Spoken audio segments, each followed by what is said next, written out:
Hey everyone!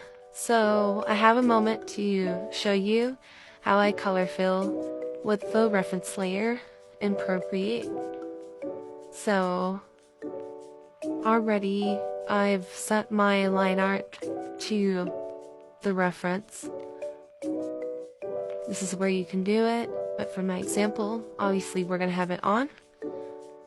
And then we have a second layer here for the color, because we want our color to be separate from our line art. That's the goal.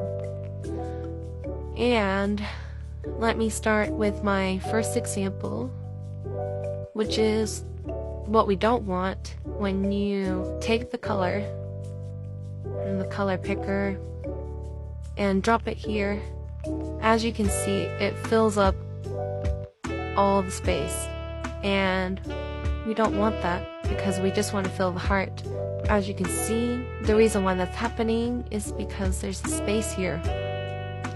So let me go over to my next example where the shape is completely closed, or the line is completely closed and intact.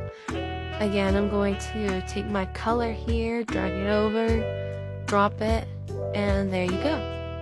It's completely filled. For the last example, I just want to show that even with a line art that is opaque or lightly drawn, it will still work. As you can see, it's not fully complete. There's like a outer layer, and that can be because it's hard for the program to register.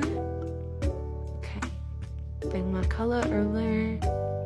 And then once it drops, then you see that indication up there says threshold is at 5%.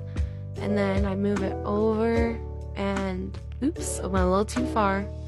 So I'm gonna, still holding it, I'm gonna drag it back and get it to the most full that I can. Another thing I want to point out is with this reference layer, this thing can be off. Hold on, let me clear this.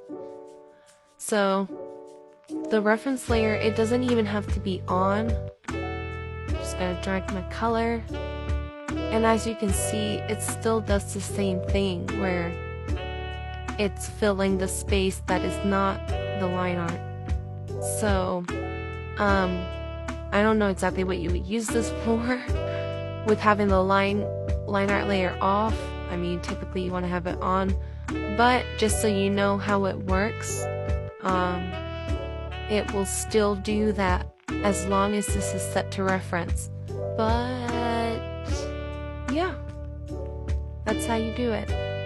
Alright, I hope this was helpful for you. Hope you learned something. If you did, drop me a comment, let me know, and hopefully I can come up with more things to help you guys with digital art in Procreate. Alright, bye!